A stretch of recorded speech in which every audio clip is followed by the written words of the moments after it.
Fiori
Saita, Emanabara, Kataikini Futona, Omipaza, Paza, Maduta, Kami Uluna, Epakarina, Bibaba,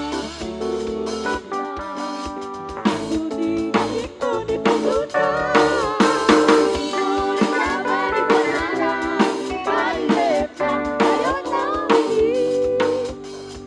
Hallelujah.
Kitundrakon ten'Andriamanitra amin'ity hariva ity andeha ataontsika amin'ny fanetretena lera hoe aza izahay ry Tompo Andriamanitra eo nomena voninahitra.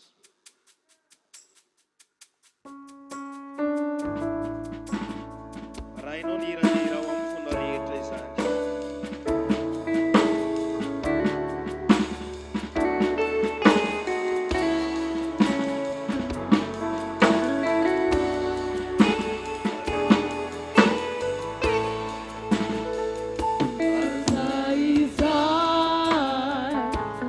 Tumpo Andriamanitra.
Apokalipsy toko voalohany na boky ny fanambarana toko voalohany andiny fahaenina, ny toko fahadimy ny andiny fahafolo, ary ny salamo fahafolo amin'ny zato ny andiny faharo. Boky ny fanambarana toko voalohany andiny fahaenina, nivaky toy izao ny teny amin'ny anaran'i Jesosy rehefa hita. Sady efa nanao antsika ho fanjakana, dia mpisorona ho an'Andriamanitra ray, ho azy ny voninahitra sy ny fanjakana mandrakizay. Amen. Apokalipsy toko fahadimy ny andiny fahafolo. Ary efa nataonao fanjakana sy mpisorona Andriamantsika ireo, ary manjaka ambony tany izy. Salamo fahafolo amin'ny zato ny andiny faharoa. Ny teny herinao avoaka Jehova avy ao Ziona, manapa eo amin'ny fahavalonao hianao. Amen. Lohahevitra hoentiko amin'ity hariva ity dia ilay teny hoe manapa eo anivon'ny fahavalonao. Halleluja. Valona ty volana mety hitra faheninatsika amin'ity taona anankiray 2026 ty. Dia ny teny fikasana omen'Andriamanitra anao amin'ny mois de juin dia hoe manapa eo amin'ny fahavalonao ianao. Halleluja. Jereo tsara ilay fanambarana nampitondrain'Andriamanitra ny John tao amin'ilay nosy antsoina hoe Patmo, hoe sady efa nanao antsika ho fanjakana, dia mpisorona ho an'Andriamanitra ray, ho azy any ny voninahitra mandrakizay. Amen. Ilay voninahitra dia omen'Andriamanitra ao anatin'ny fandresena. Amen. Tsisy olona afaka mandray voninahitra zany raha tsy misy fikirizana. Tsisy olona afaka handray voninahitra raha tsy misy fanaovana viveriniaina eo amin'ny fiainany mba hazon'ilay satroboninahitra. I Paul dia nilaza fa asiko mafy ny tenako ka ho mangana andevoziko, fa ndra efa nitory tamin'ny hafa nefa ho lafo kosa ny tenako. Izany hoe ilay voninahitra omen'Andriamanitra antsika, dia isika aloha mila mandresy ilay fahavalontsika aloha. Halleluja. Hoy mpanao salamo, ny teny herinao avoaka Jehova, zany hoe avoaka an'Andriamanitra ao izy ony, manapa eo amin'ny fahavalonao. Andriamanitra mihitsy no maniraka, ary Andriamanitra mihitsy no miteny hoe manapa. Fanambarana Isaia mpaminany dia milaza ho anao hoe ary ny anarana atao hoe mahagaga mpanolontsain'Andriamanitra maherainy mandrakizay, ary ny fanapahana izy dia eo antsorony. Zany hoe eo antsorok'Andriamanitra ilay fanapahana, ary ilay fanapahana omeny ho an'izay vonina hiady eo amin'ny anjara voatendriny zany. Halleluja. Andeha isika hijery lehilahy anankiray. I Davida no raisitsika. Nahoana i Davida no tonga teo amin'ny fanapahana? Ao amin'ny bokin'ny Samuela faharoa toko fahavalo no amakitsika ten'Andriamanitra dia ao misy zavatra anankivalo tsy maintsy resenao vao tonga amin'ilay anjara voatendrinao ianao. Samuela faharoa toko fahavalo, ny andiny voalohany ka hatramin'ny fahatelo, ny andiny fahadimy ka hatramin'ny fahaenina, ny andiny fahasivy ary ny andiny faharoa amby folo. Andiny voalohany. Ary no niafaka izany, dia nandresy ny Filistina Davida ka nampihety azy. Ary ny fanapahana ny renivohitra dia nesoriny Davida tamin'ny tanan'ny Filistina. Ary nandresy ny Moabita koa izy, dia nampandriny tamin'ny tany ireo ary nohariny tamin'ny kofehy. Ka izay indroany kofehy novonoiny, fa ny herany kosa novelominy. Ka dia tonga mpanompony Davida ny Moabita ka nandohy hetra. Andiny fahatelo, dia resiny Davida koa Hadadezera, zanak Rehoba, mpanjakan'ny Zoba, tamin'izy lasa nampody ny fanjakany teo amoron'io Eufrata. Ary tonga ny Siriana avy tany Damaskos hanampy any Hadadezera, mpanjakan'ny Zoba, dia nahafatesany Davida olona 2,400 koa ny Siriana. Ary nametrahany Davida miaramila tany Siria momba ny Damaskos, dia tonga mpanompony Davida ny Siriana ka nandohy hetra. Fa Jehova nampaherany Davida teny amin'izay rehetra nalehany. Ary no nireny toy mpanjaka ny Amata fa efa naharesy ny miaramila ny Adadezera rehetra David dia tamin'ny Siria sy Moab sy ny taranaky Amon sy ny Filistina ary ny Amalekita ary ny babo azony tamin'ny Adadezera zanaky Rehob mpanjaka ny Zoba ary nametrahany miaramila tany Edom. Eny nametrahany miaramila avokoa Edoma rehetra ary ny mponina rehetra tany Edom dia tonga mpanompony Davida ary Jehovah nampaherany Davida teny amin'izay rehetra nalehany. Halleluja. Jereo tsara Davida.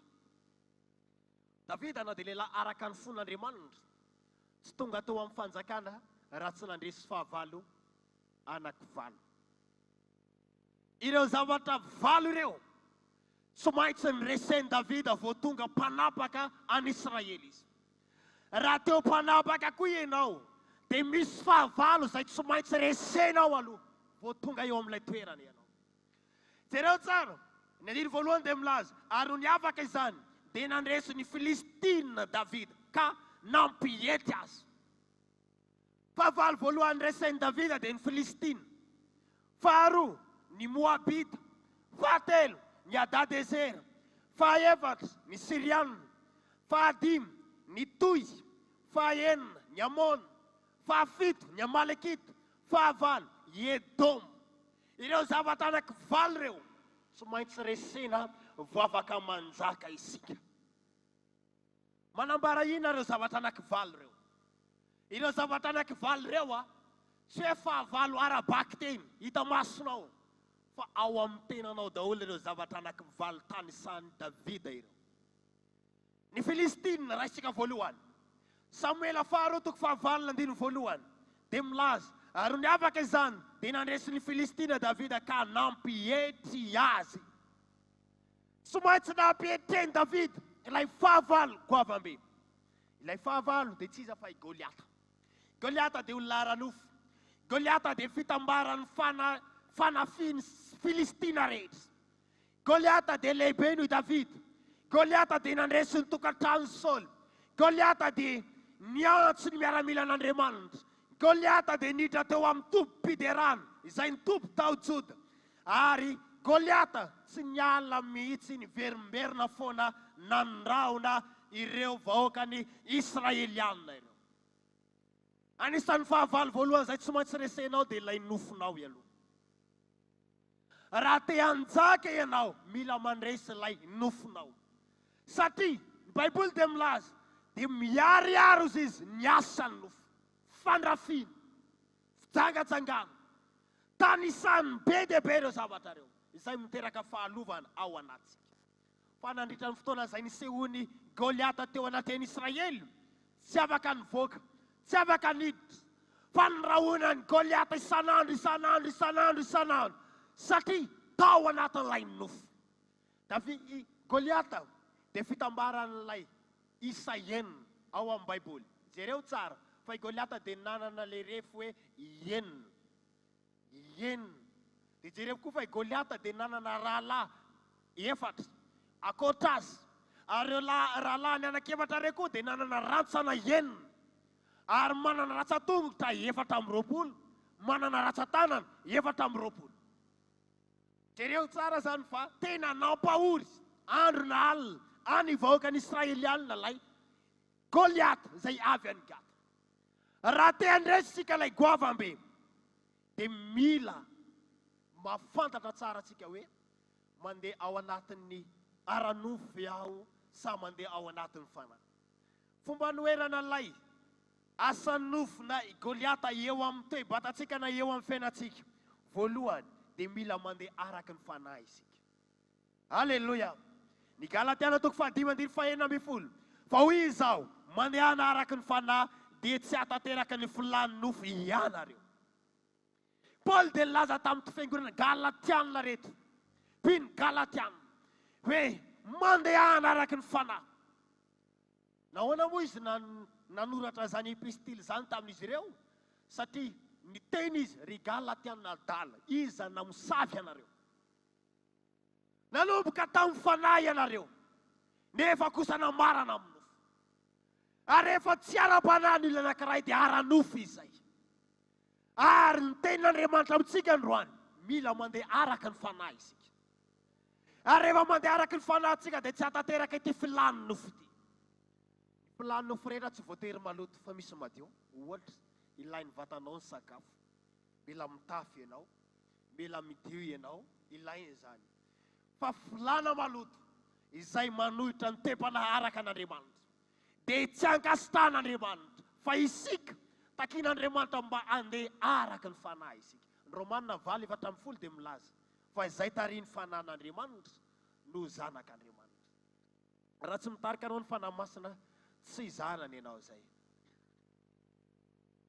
Andriamanitra rehefa mitarika dia endry izy. Ary ny fitarian'Andriamanitra dia marina avokoa. Indraindray ianao mety monmonina. Fa nahoana nampidirin'Andriamanitra tao anatin'ity zavatra anankiray goavam-be ity. I Davida nampidirin'Andriamanitra tao anatin'ilay fianakaviana anankiray izay mety azo jerena fa tsy dia manahoana, tsy dia manahoana.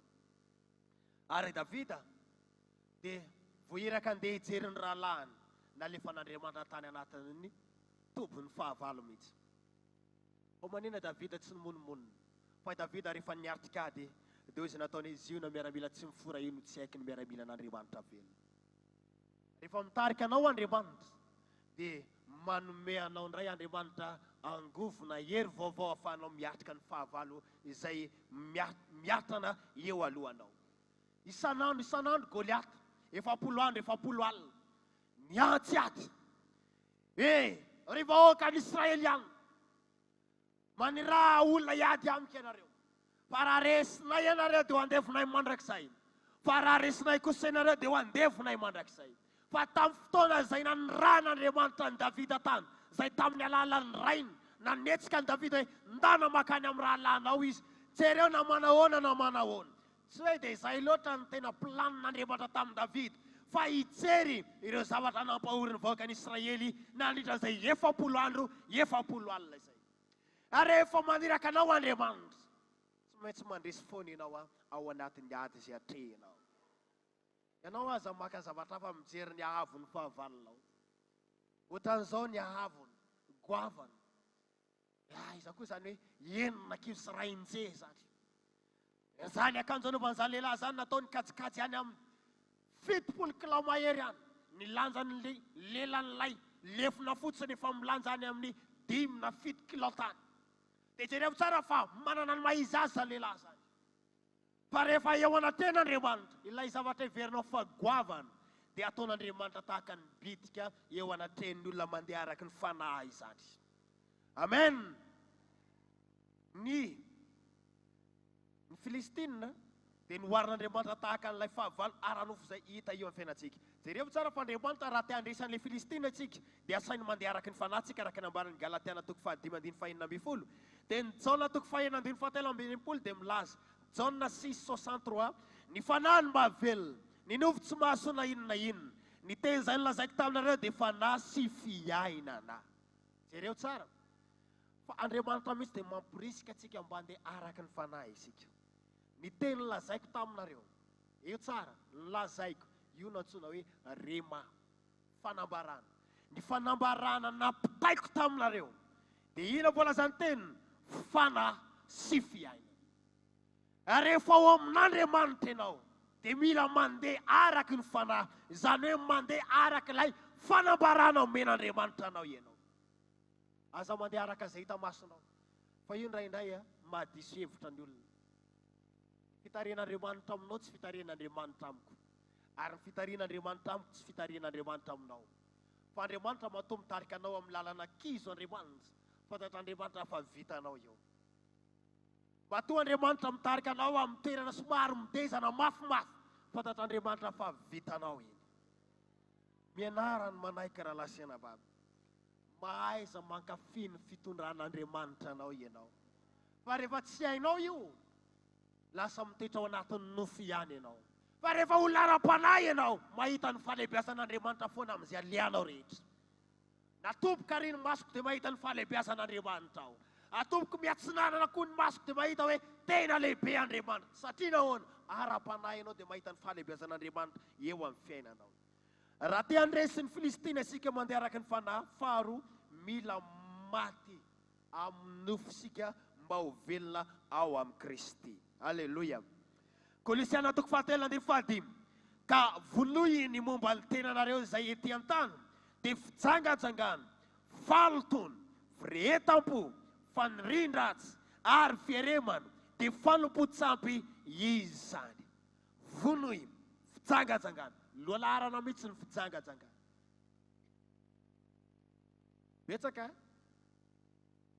ny olona tafalatsaka ao anatin'izany. Sy ny mpino ihany fa na ny mpanompon'Andriamanitra izay tsy mitandrina tafalatsaka ao anatin'ilay fijangajangana. Fijangajangana dia anisan'ny tena mampisaraka antsika tsy ahitantsika ny fanatrehan'Andriamanitra eo amin'ny fiainantsika mihitsy eo. Eto dia te hananatra antsika tsiraray avy. Mahaiza manaiky ny fitondran'Andriamanitra anao. Ary eto dia teteny ray, alaviro ny ratsy. Fantatrao fa ny fijangajangana nge dia anisan'ny olona ho any amin'ny elo. Ary fahoriana, fijaliana. Ary te hananatra mihitsy aho hoe tandremo ilay fijangajangana. Manimba zavatra maro. Tsy hoe ianao ihany. Fa ny fijangajangana tena mamotika zavatra be dia be eo amin'ny fiainanao rehetra. Manomboka amin'ny fanorantenanao, fiainana mandrakizay, ny tokantranonao, ny fianaranao mety zarizary satria variana ao anatin'ilay fijangajangana. Everina hoe mianatra ilay ankizy any amin'ny sekoly kanto zavatra hafa ny ataony any ambadimbadika any. Everina hoe mba manao hoe alimbavaka kay zavatra hafa no zavatra miseho any. Ry tanora, rahalahy sy anabavy amin'ny tompo, mandosira ny fijangajangana. Ny fijangajangana tsisy fomba hafa hoe iambona mivavaka dia vita, fa mandosira mihitsy rehefa hitanao hoe io misy fijangajangana hita. Lehilahy mahery angay Samson, lehilahy nazirita ho an'Andriamanitra Samson, voatokana ho an'Andriamanitra Samson, tsy nikasikareza ny lohan'izany lehilahy zany, fa mbola lavo ihany teo anatrehan'ilay le vehivavy antsoina hoe Delila. Iza ianao? Iza rahita amin'ny Samson.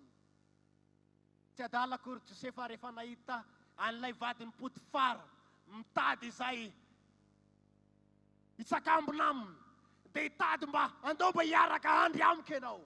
Fa i Josefa tsy niteny Jesosy rakofony ranao aho.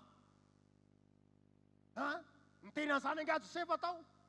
Jesosy arovy aho fa miatrika fagabana tsia nandosy Josefa. Ilay fandosirany Josefa nahatonga azy tonga tao amin'ilay fanapahana. Tsy ho tonga amin'ilay anjara voatendrina ianao raha tafalatsaka ao anatin'ny fijangajangana. Alaviro zany. Matoa mandeha ny ten'Andriamanitra mety misy manana fiainana tahaka an'izany. Any amin'ny takotakonany dia tsy fantatra. Rehefa tonga aty am-piangonana dia masina, fa rehefa any amin'ny sisinany dia mantsina. Every ny fitondran-tenanareo. Samy mandiny tena isika. Fa ny mpijangajanga tsy andovan'ny lanitra na oviana na oviana. Matoa Andriamanitra ny teny tamin'ny raha vehivavy, ilay atao sikara, hoe indimy ianao zao izy ny solo vady. Ary ilay ao anatin'ny tokantranonao mbola tsy izy ny ray io, mbola vadin'olona, fahaenina. Dia ilay fahafitony, izy, ilay Jesosy ny resaka taminy. Fa rehefa fanena tamin'ny Jesosy raha vehivavy, tsy maintsy ny esorin'Andriamanitra aloha hiala ilay toetra fijangajangana tao aminy. Izay vao niaraka taminy izy. Hoe meo amin'izany rano zany aho mba tsy angetaeta na antsaka eto intsony. Iavanao, manaitra anao ny ten'Andriamanitra mba ho maty amin'ny fijangajangana ianao mba ho velona ao amin'ny Kristy. Alleluia. Falotony. Be dia be zany karazana falotona izany. Tsy fahatoka iny. Ny karazana fahotana maro samihafa izay mety ataonao hivela ny tenanao. Falotona izany. Firehetam-po, fanirian-dratsy. Ary fieremana, fanirian-dratsy. Eo dia misaina zavatra ratsy. Tafalatsaka ao anatin'ny zavatra tsy tokony atao daholo. Manonofo ny sasany. Dia zavatra ratsy na ao anatin'ilay nofo. Ny andreko tsy hoe dia ilay nofo mihitsy ny tonga ho azy fa ianao mihitsy ny mampisy azy.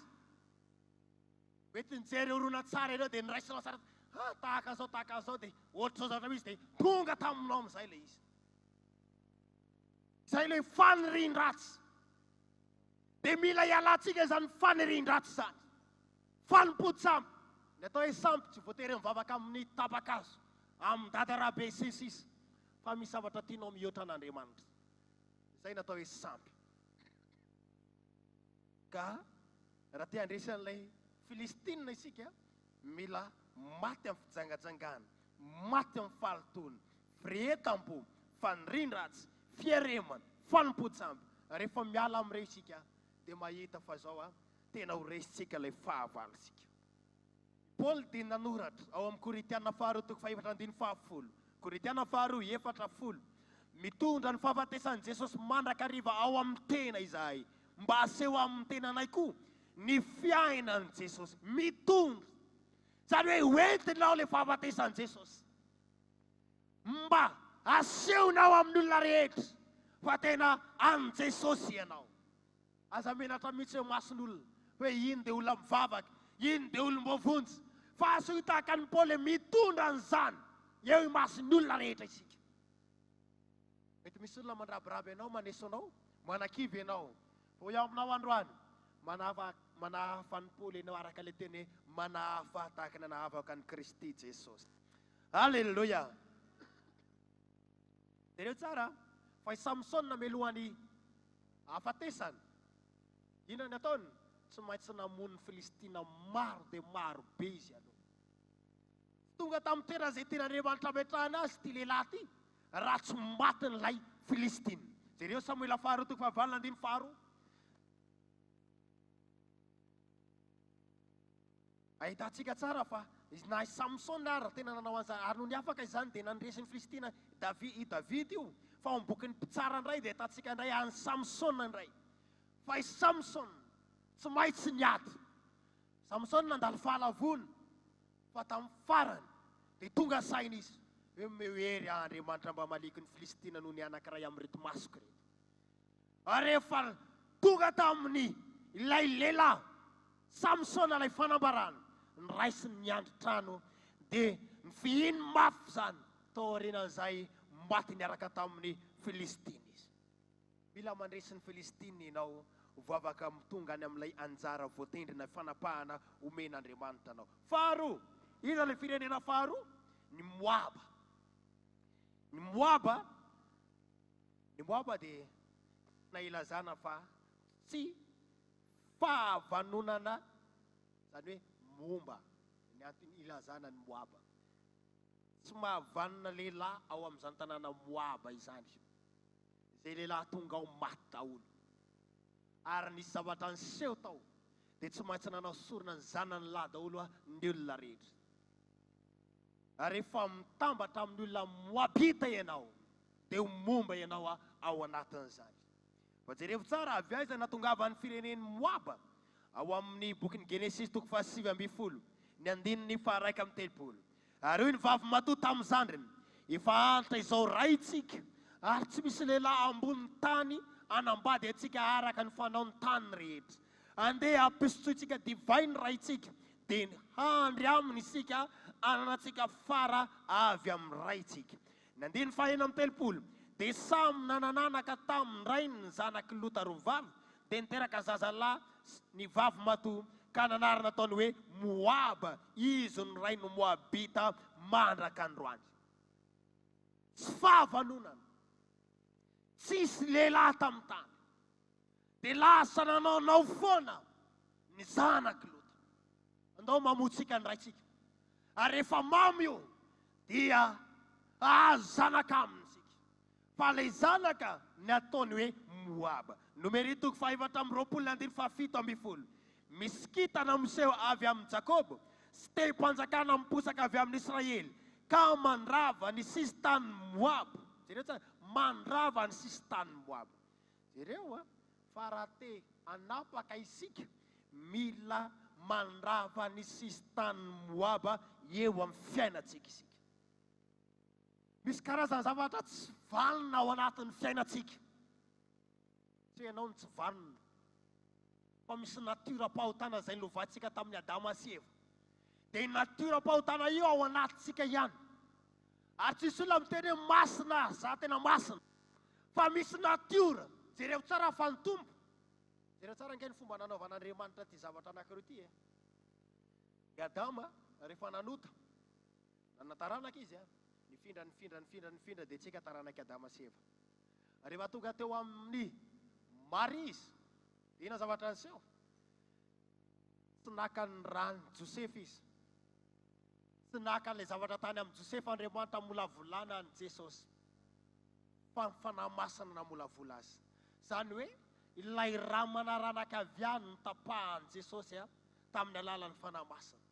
Dia nampiterana ny tompo tao anatin'ny mari. Dia nitera. Ary zay nafahan'i Jesosy nanohitra ilay fanahy na ilay raha manaranaka avy tany amin'ny Adama tamin'ny alalany. Ary zay natonga azy ity ny raha ho alatsaka ho any maro. Zany hoe isika dia mbola manana ilay natiora ny Adama ao anatsika. Ary io natiora io no mahatonga antsika tafalatsaka foana ao anatin'ny fahotana. Fa rehefa tonga amin'ny Jesosy sika, Andriamanitra mamolavola antsika ho araka izay ilain'Andriamanitra. Ianao tsy afaka tsotaranaki Adama, fa mipetraka foana hoe avy amin'ny Adama isika. Fa rehefa tonga amin'ny Jesosy sika, ho avan'Andriamanitra satria nahoana azy isika mandeha araky ny fanahy. Ry havanao, misy karazana zavatra izay endriky ny moabita eo amin'ny fiainantsika. Jereo fa indray andro ao am-boky ny rotatoko voalohany, ny andiny voalohany, ary tamin'ny andro nitsaran'ny mpitsara dia nisy mosary teo amin'ny tany, ary nisy lehilahy avy any Betlehema Juda, nandeha nivahiny tany amin'ny tany Moab, dia izy sy ny vadiny mba amin'ny zanany lahy. Jereo tsara fa nisy lehilahy anankiray miaraka amin'ny vadiny sy ny zanany lahy vonatony rovavy. Firy zany isany? Enina. Dia ireo anankenina reo lasa nakany Moab. Rehefa tonga tany ny enina ny alina ny telo ny lehilahy maty daholo vehivavy telo sisa. Raha mbola mitoetra ao anatin'ny toerana misy any Moab ianao, dia hoy aminao hoe mbola tsy tafita ao anatinao lay fahavanonana ao anatin'izany. Fa jereo, fa rehefa nisy mosary, dia jereo nataony Iorpa fa niala voalohany izy. Fatany fa tsy mahavanonanaka ilay toerana. Lasa izy nandeha. Dia ina koa ilay zavatra niseho, izy mianaka. Ny vahiny renireny tany any. Lasa mpitondra tena tsy fidy, satria ilay Moaba tsy afaka mokatra, ho ara-panahy mihitsy. Dia namboarin'Andriamanitra, nisy nanao sorona tao Moaba, ny zanany lahy mihitsy mba hanavotany tenany. Fa ao am-panjaka faharotoko fahatelo andiny fahiny amby roapolo, dia jereo tsara, ary rehefa hitan'ny mpanjakany Moaba fa tsy tohany niady, ary nalay ny zanany lahy matoa izay natao anjakan-dimby azy ka natery ny fanatitra dorany teo amin'ny manda. Zany hoe ilay firenena Moaba mihitsy dia firenena izay miteraka famombana. Tsy vanona daholo izay lehilahy tao anatiny tao. Engany raha lamba tsy io anisan'izay tsy vanona ianao fa mba tena ho vanona. Alleloia. Zany miteny hafa aminao fa ny Baiboly. Moaba tsy vanona mihitsy izay lehilahy rehetra tao. Misy lehilahy maty, misy lehilahy maty, misy lehilahy maty, misy lehilahy maty. Vaolana ho anao. Ianao mila miala ao anatin'ilay tsy fahavanonana. Ary ianao mila mamorona zavatra ao anatin'izany mba hahatonga anao ahitana vokatra eo amin'ny fiainanao. Alleluia. Rehefa nona ny tompondray andro, dia nandeha, dia nahita aviavy. Rehefa nahita aviavy izy, dia nizaha mba hahita voa tao aminy, kanto tsy nahitany. Toy ny hoe moabita ilay hazo aviavy. Jerena tsara ity ivelany, dia to maitso, doroboka tsara, tsisy tomika lay aviavy. Zany hoe tena tsara, saingy tsy nahitana vo tao aminy. Ary rehefa tsy ahitana vo dia niafara tamin'ny fahafatesana. Ary rehefa tsy ahitana vo ianao dia miafara amin'ny fahafatesana ihany. Fa ho iaho aminao androany, mangatambo ataon'Andriamanitra ho lehilahy sy vehivavy mahavokatra ianao. Halleluia. Andriamanitra rehefa nitsodrano an Josefa, dia lazainy fa sapana mahavokatra Josefa rehefa nandresy ilay fahavanona. Inao tsy afaka sapana mahavoakatra raha tsy mandresy miady amin'ireo tsy fahavanonana ireo. Dia jereo ao amin'ny taona voalohany toko fahatelo andiny fahadimy amby folo. Izay rehetra makala ny rahalala dia mpamono olona, ary fantatrareo fa tsy mba misy mpamono olona manana fiainana mandrakizay mitoetra ao anatiny. Rehefa tonga ny fahafatesana dia mampiteny irery hoe aiza ary ny misy ahy, satria ity lehilahy anankiray ity nanao sorona ny zanany namono olona, satria heveriny hoe izany no ampitony le zava-misy eo amin'ny fiainana. Ninona ataonao na manao inona siny ianao mba ampitoninao le zavatra eo amin'ny fiainanao zay fanafiana ataony karazana moabita eo amin'ny fiainanao? Hoe aminao tsy zany ny vahaolana, mandeha anaraka ny fanahy Jesosy. Rehefa ara-panahy ianao, mora amin'Andriamanitra manamboatra ny zavatra rehetra. Halleluja. Mba hainao fa ny Moaba dia antony zavatra anankiray ilazanako ilay zanak'Adala ao amin'ny bokin'ny Lioka toko fahadimy amby folo. Rehefa tsara ilay zanak'alahy, ny olona Moaba ndray koa dia manava tena. Zany toetra ny Moabita, manavaka ny tenany. Raha ianao manomboka manavanavaka ny tenanao amin'ny hafa, mieritsereta ianao zay. Fa jereo nge ny bokin'ny Oabolany, bokin'ny Oabolany dia milaza amin'ny toko fahavalo ambin'ny folo andiny voalohany, izay mitokana ho azy dia mitady mahafinaritra ny tenany ihany, misy afoka manotra izay hevitra mahasoa rehetra izy. Rehefa ianao te hampiavaka ny tenanao, na misy zavatra torohevitra omeny olonanao mahasoa anao ary dia toerinao daholo. Dia aiza ny hafaranao? Lasa ny ankady ihany ny hafaranao. Fa rehefa mba tolorana saina ianao, dia menarany manaiky hatrany hatrany. Halleluja. Tenitelo dia lava be raha ty voiziko eto daholo ity zavatra anankivaly ty, fa ho fitinika ihany zavatra anankitelo no meko anao dia manaraka indray tsika manohy ny ambiny. Halleluja. Fahatelo, fahavalo tsy maintsy resenao ny ada-dezera. Iza ilay ada-dezera? Midika irina le ada-dezera. Ity ada-dezera ty dia hita atao amin'ny fikambana am-pivavahana Juin. Iaina tsika ato ity. Ina natao hoe ada-dezera? Endrika disadisa, endrika fifanoherana, endrika tabataba. Ireo natsoina hoe ada-dezera. Raha misy an'ireo eo amin'ny fiainanao, disadisa, fanoherana, fitabatabana, dia mamotika ny fifandraisanao amin'Andriamanitra izany. Ireo ada-dezera eo amin'ny fiainanao dia mila pitehinao aloha. Hoe ina zany disadisa, ina ny fanoherana. Davida tsy maintsy nanohitra an'io, ary Davida dia tsy maintsy nandresa n'ilay ada-dezera. Manaraka idirantsika tsirairay ireo rehefa manaraka ka mbola tavavery reto indray aho dia omeko anao antsipiriny mikasika ny Filistina fa ambangovango nomeko anao eto. Fa jereo amin'ny bokin'ny Genesis toko faha-efapolo andiny faha-enina sy ny fahavalo. Genesis efapolo andiny faha-enina sy ny fahavalo.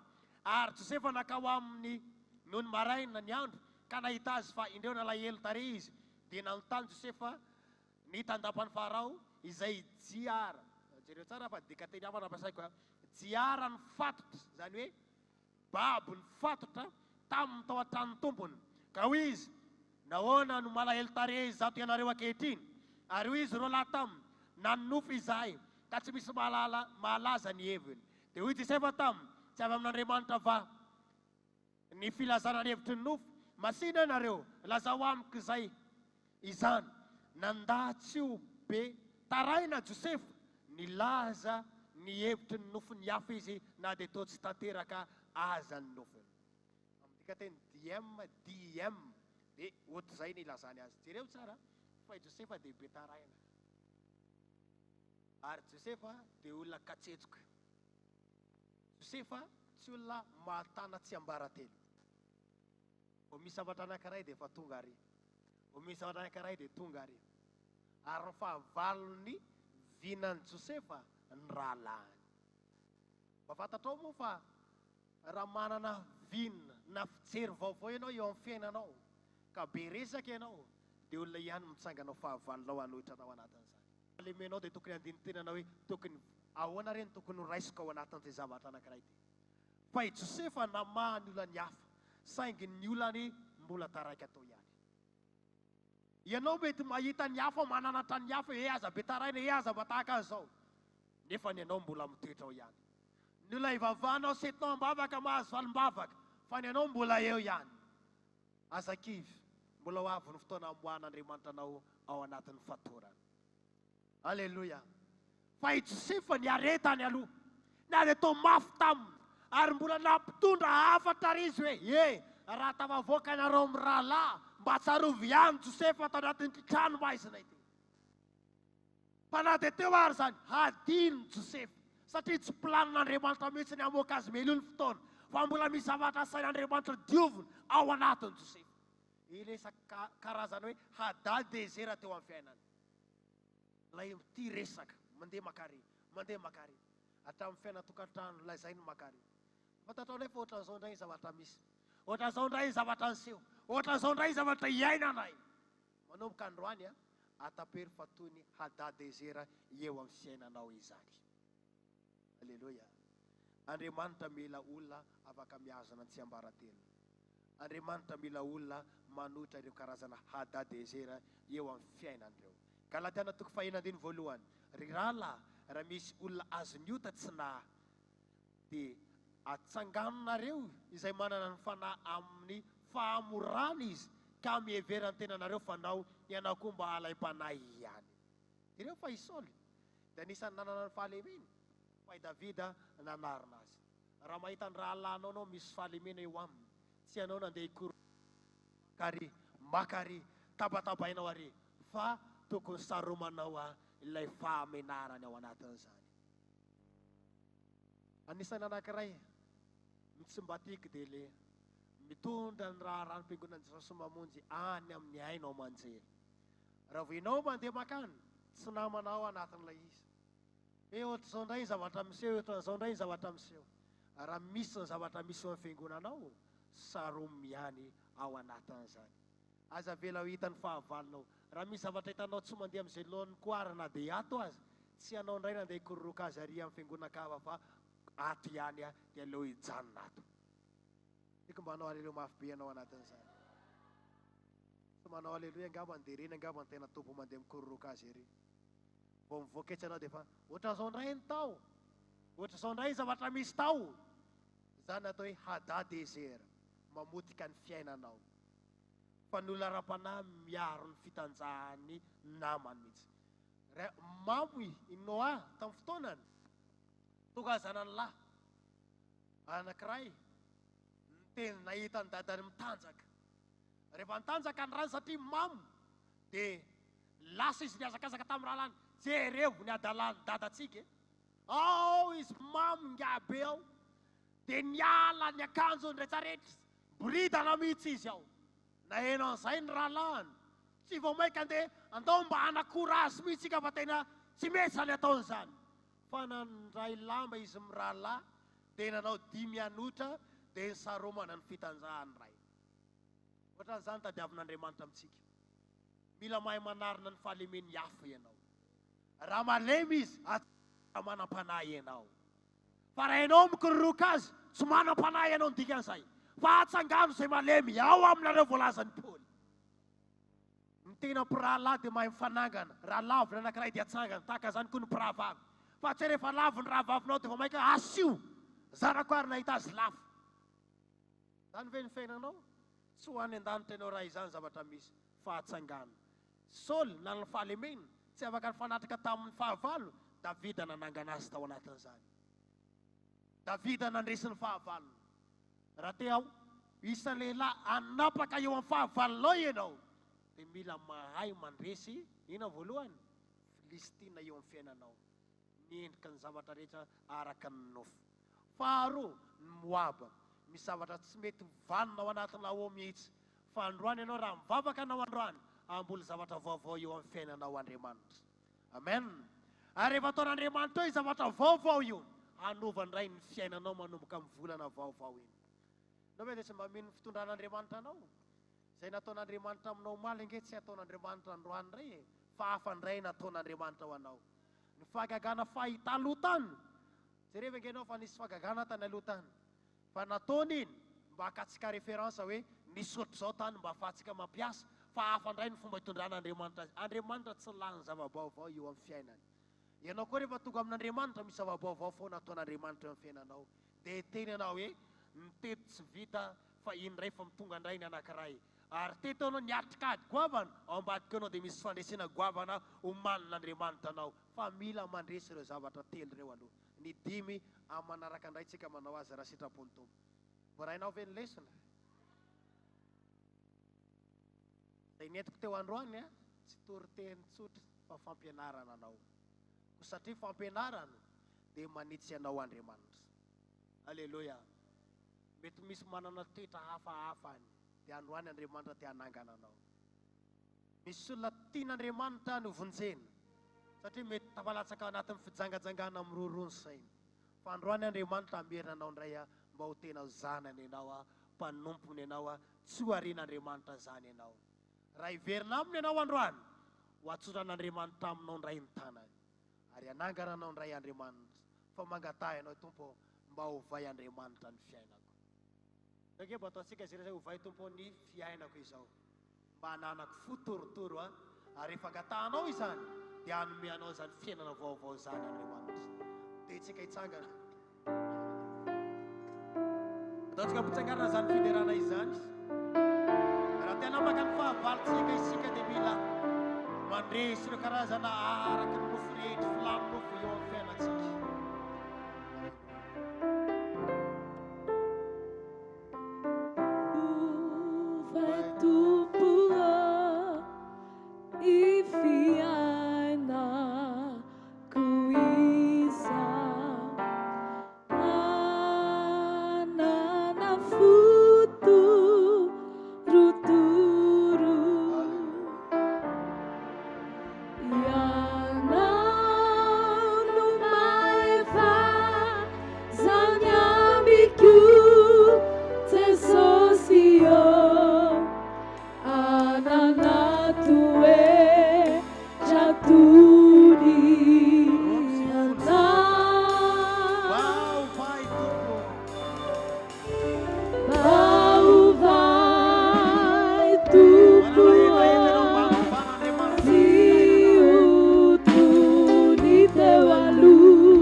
tanana hoe Fiainako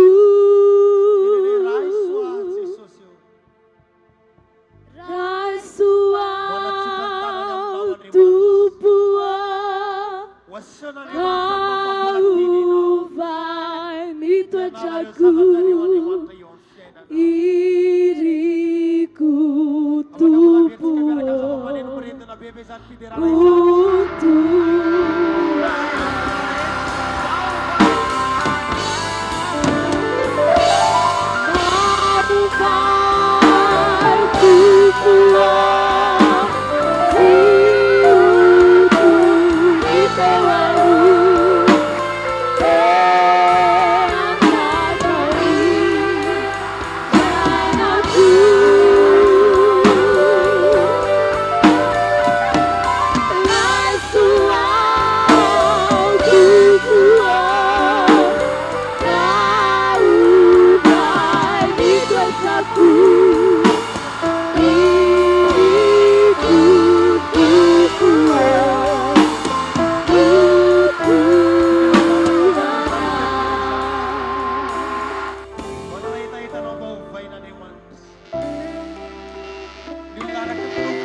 Hallelujah, hallelujah. Jesosy. Non si fianakavitsy. Raha mahitako tanoamo dia fahafatesana ilay stady. Ary tsy maintsy miala ny moamo saina dia andeha miara-panahy. Ary ilay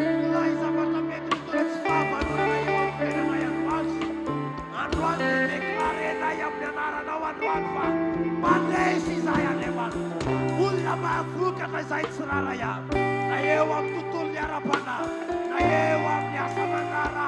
Sebeja tontus na eja devan. Aita vuka na zait. Panuka tipura suna. Bicana ina pusia devan. Sabi baba ka sabi baba. Hallelujah, hallelujah.